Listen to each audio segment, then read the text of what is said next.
देखो, भारत ना तो हिंदू राष्ट्र बन सकता, ना मुस्लिम राष्ट्र बन सकता, ना ईसाई राष्ट्र बन सकता, ना कोई सिख राष्ट्र बन सकता। हमारे पड़ोस में एक हिंदू राष्ट्र है, एक मुसलमान राष्ट्र है। हिंदू राष्ट्र नेपाल है, मुसलमान राष्ट्र पाकिस्तान है। क्या हाल है वहाँ पे? कितनी ज़्यादा भुखमरी है।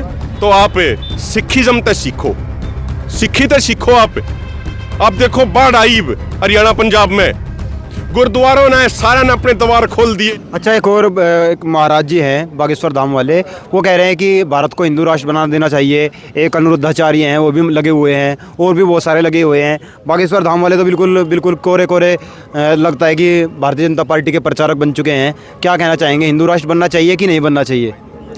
देखो, भारत ना तो हिंदू राष्ट्र बन सकता, ना मुस्लिम राष्ट्र बन सकता, ना ईसाई राष्ट्र बन सकता, ना कोई सिख राष्ट्र बन सकता। भारत एक वो भूमि है जहाँ पे भगवान गौतम बुद्ध ने भी अपना उपदेश दिया, जहाँ पे गुरु नानक ने भी अपना उपदेश दिया।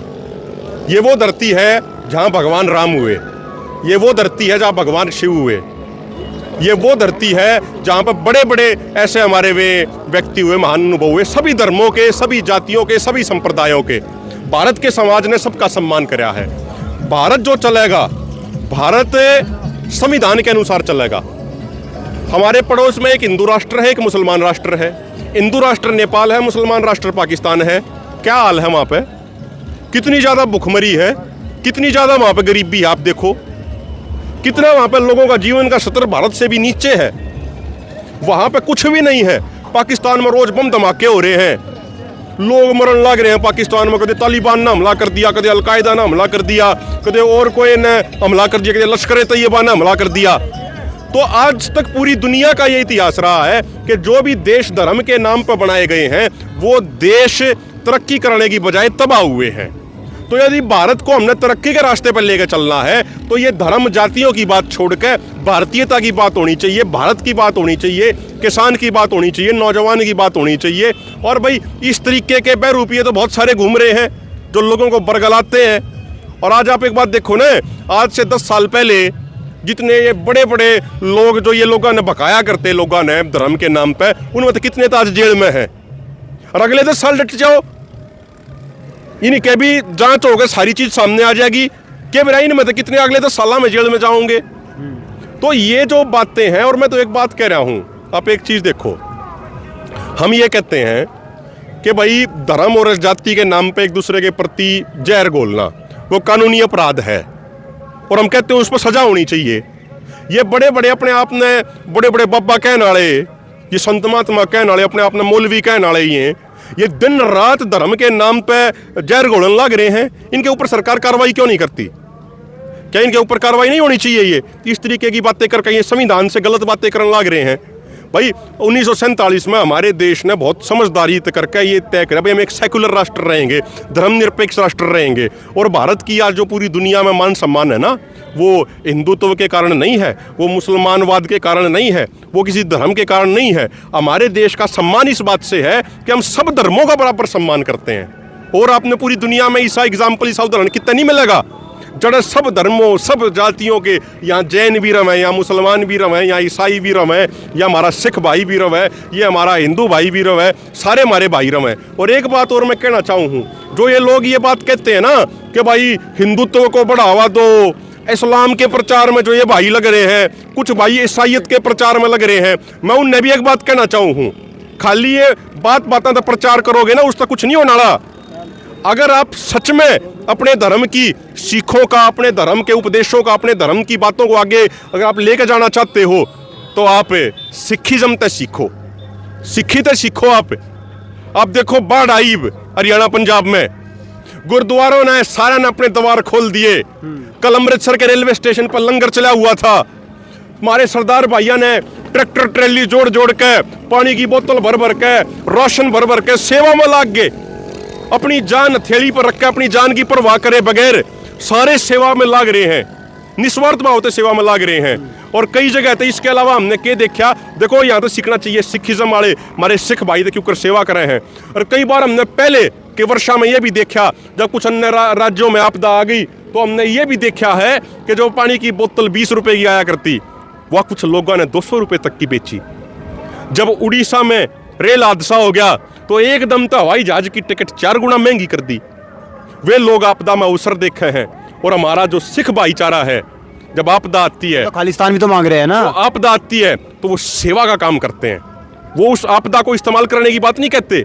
सिख भाईचारा आपदा में सेवा करते हैं, वो सेवा के कामों में लगे हैं। और जहाँ तक बात रही खालिस्तान की, जहाँ तक बात रही हिंदू राष्ट्र की, जहाँ तक बात रही इस्लामिक राष्ट्र की, हम इन सारे कंसेप्टों का विरोध करते हैं, इन सारे कंसेप्टों का बहिष्कार करते हैं। और ये बात हम स्पष्ट कहते हैं, जैसे मैंने पहले कहा कि भारत एक धर्मनिरपेक्ष सेक्युलर राष्ट्र है। ना तो ये खालिस्तान बनेगा यहाँ पे, ना हिंदू राष्ट्र बनेगा, ना इस्लामिक राष्ट्र बनेगा, ना ईसाई राष्ट्र बनेगा। भारत तो भारत है, भारत था और भारत रहेगा, जहाँ पे सभी धर्मों और सभी जातियों के लोगों का पूर्ण सम्मान था, है और रहेगा। सरकारें तो आने जाने की चीज है भाई, पहला उनने राज कराया, ये राज करने लग रहे हैं, फिर कोई और आओगा, फिर कोई चौथा होगा।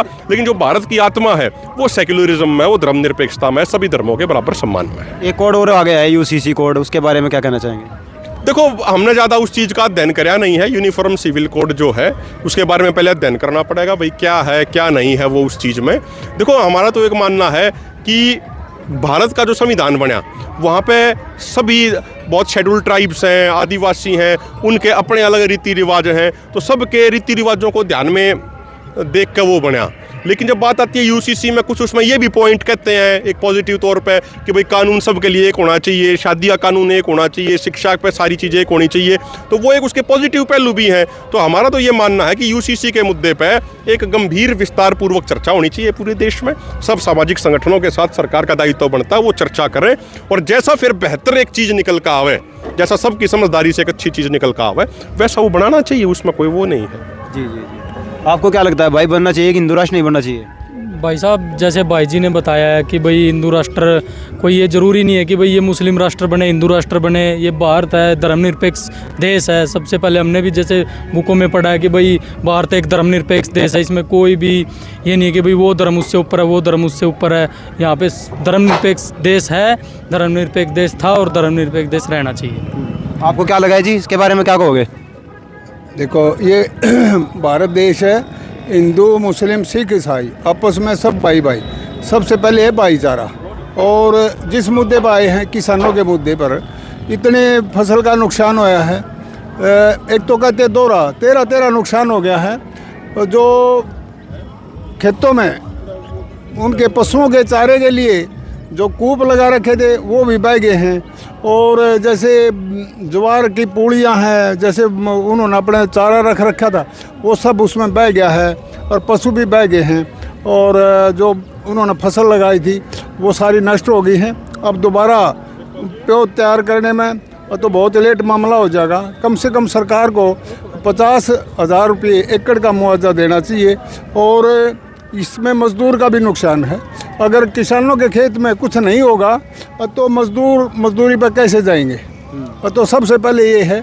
और जो किसानों के साथ मज़दूर मिलकर चलते हैं, दिहाड़ी करते हैं, मजदूरी करते हैं, उनके सारे से गुजारा चलता है। और किसान के खेत में कुछ होगा ही नहीं तो मज़दूर कहाँ से खाएंगे? मेरी तो ये अपील है। और सरकार को जागना चाहिए और इनका मुआवजा देना चाहिए और इसका सर्वे करना चाहिए। तो सरकार अंधी बहरे की सरकार है।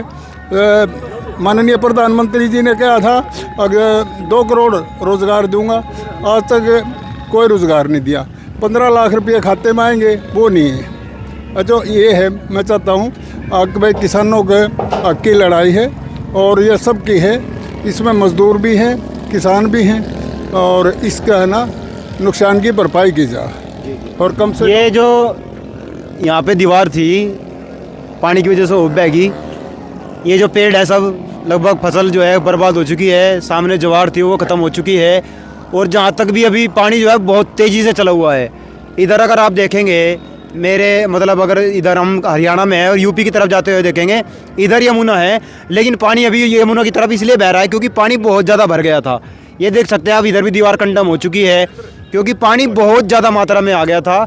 अब देखते हैं सरकार इसके ऊपर क्या विचार करती है, क्या किसानों को उनका मुआवजा मिल पाएगा। हम कोशिश करेंगे आपको दिखाएं कि क्या चल रहा है और क्या नहीं चल रहा है, किसानों के साथ ज्यादती होती है नहीं। जुड़े रहिएगा गांव ग्वांड के साथ। जय हिंद, जय भारत।